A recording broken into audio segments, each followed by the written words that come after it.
Right, just want to clear something up, yeah.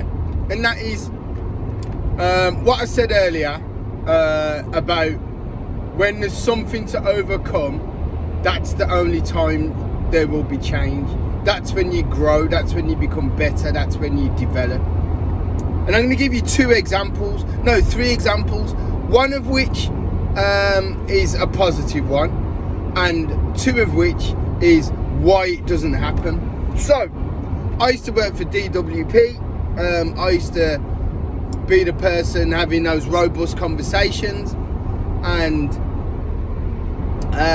if you miss an appointment, you run the risk of getting sanctioned. Well, I think it's a sanction, that's it. Can't remember the correct term. Anyway, there's a lady, and she follows me on Instagram, so we're friends now. She's working full time. So anyway, she missed an appointment with not with me, with someone else. She always turned up for me. Lovely lady, just had made a couple of bad decisions in life. Couple of kids, couple of different dads, blah, blah, blah. Anyway, so she's made a few wrong decisions. And for one reason or another, she missed an appointment.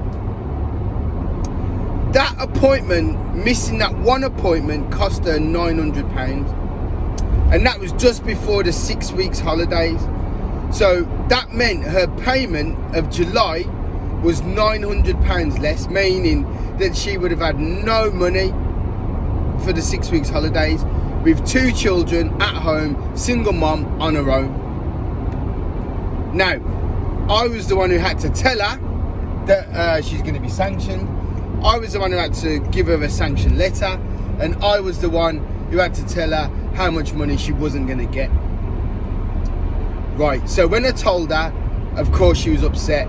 What am I going to do now? How am I going to look after my kids? Blah, blah, blah, blah, blah, blah, blah, blah, blah. Losing her temper. I said, listen, what was the reason for you to miss that appointment? Whatever made. She goes, oh, but what it was, yeah, was this, and what it was, well, what it was, I guess, exactly. Whatever it was cost you £900. Yeah. And so this is my point. So I said, right, listen, she's in tears, she's crying, she's upset. Right, so I said, listen, let's get a job. Let's find you a job today. In this appointment, let's find you a job. Right, so we literally sat down, went through a few jobs. I phoned the employer, said I got a lady, because I knew the employer. I phoned her, the employer. They gave her an interview there and then on the phone. This woman on the phone switched like that. She was amazing. Oh yeah, I've got experience of this, and I'm really hard working, and I'm always, a couple of white lies in there. I'm always on time. Blah blah blah blah blah. She was fantastic. And then they said, right, tomorrow can you come in and do a day's work with us? We'll pay you, but do a day's work.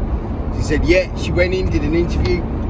She phoned me and said to me, they've given her the job, and she starts like that. Let's say that was a Thursday and a Friday. She started on a Monday, and we're going to give her an advance to help her pay with money to and from, travel. That's it. I couldn't get my words out. You see what I mean? So, yes, she was faced with some bad news, but that made her sharpen up.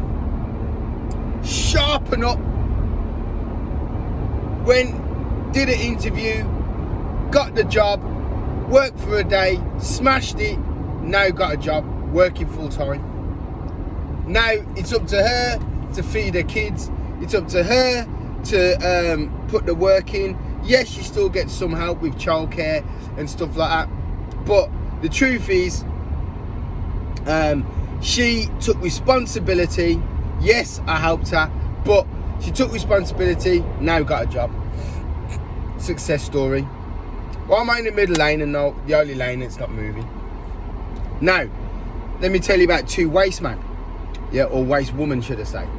So this woman worked for hairdressers for 13 years, but only works 12 hours a week.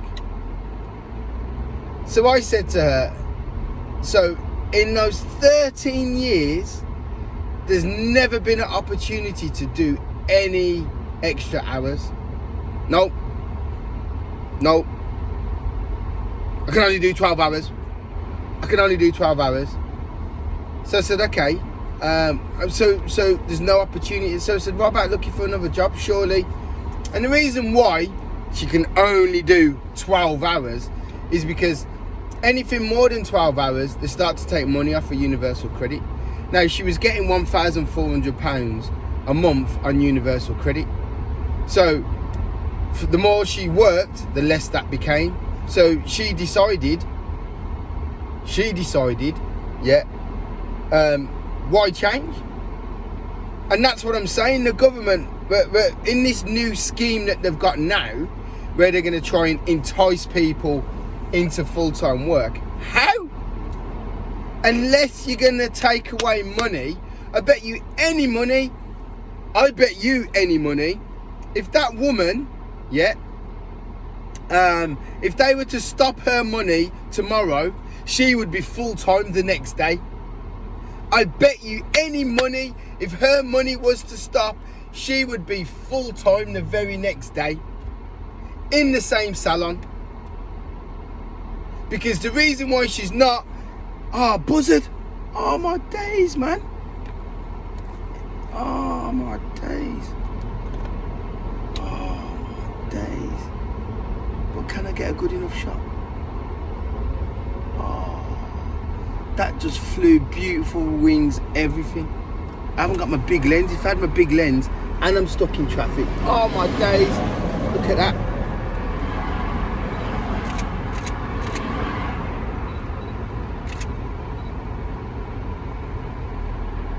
Oh my gosh, man. Look at that buzzard right there.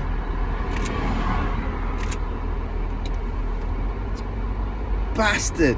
If I had my other lens, if I had it with me, I could get some sick shots. Gutted, man.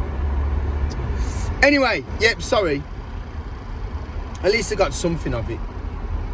So tomorrow, I am making sure I've got my big camera right here. So, where was I?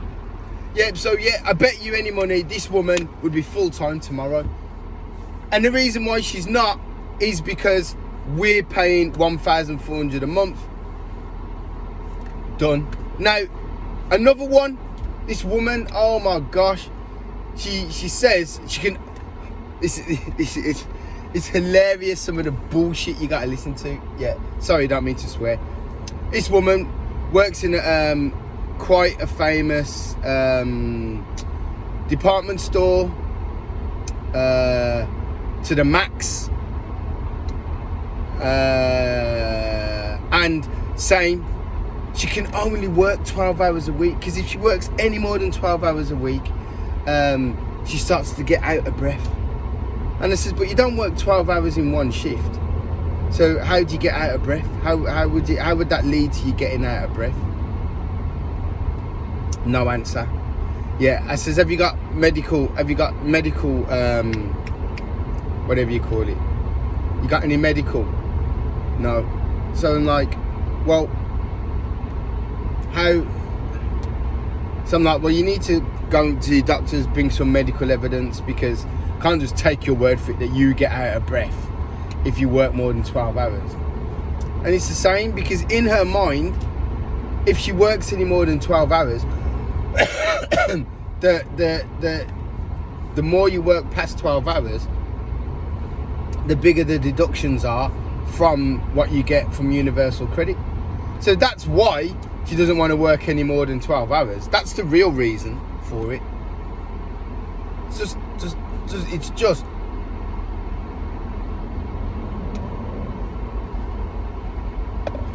and we've made, as in the government have made that their decision, have made that opportunity available, and that needs to be got rid of, because she could work. She says, oh, they asked me for more shifts, but I just can't do it.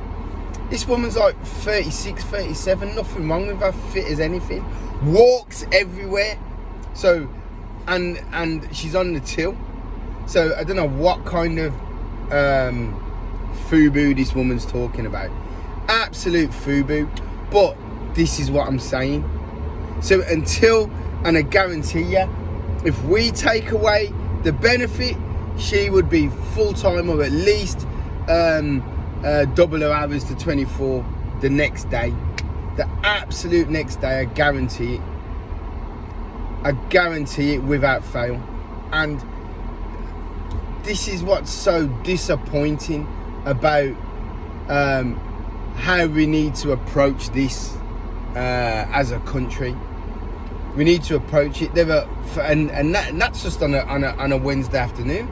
There's thousands, absolutely thousands of people who could work full time but choose not to because they feel that they would lose universal credit. Because in their mind, why would I work more when I'm getting this money? That's their mentality, rightly or wrongly. And my last one, a guy, I got him a job in a gym. Now, he got the absolute unicorn of unicorn jobs. Yeah, a fitness instructor, full time, 40 hours a week in a gym. No one gets that job. No one. Because Pure Gyms, all these gyms, it's all this personal trainer, and then you work off your rent via doing work in the gym, by cleaning and all that type of stuff. So, this is what I mean. And I got him this unicorn job, and you know why? Because every time he came to his appointments, I was on him, work. And he wanted to work in the fitness industry, but he just wasn't. Some people just aren't made up to do to be personal trainers.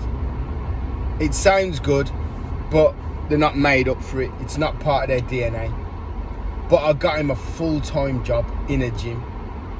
So he's in the gym, he's around the gym, he can train, he's got his uniform, he looks great. Yeah, and this is the thing.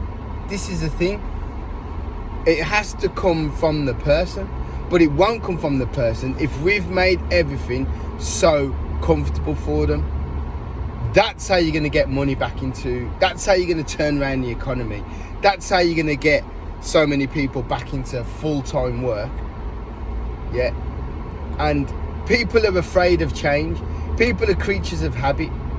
People are creatures of, they want, even if it's bad. That's why domestic violence happens for years and years and years and years and years. Because they're afraid that if they change, the fear of the change is worse than staying in the pain. So they'd rather stay in the pain, yeah, than change. That's why it occurs. And it's madness. It's absolute madness. And we need strong leadership in order for it to change. Stop trying to make people's lives cover everything. We're not here to cover people's lives. Yeah. Otherwise, I'd say, well, let's not go down that route. I don't want to be negative and trying to be positive. Listen, like and subscribe. See you later. Bye.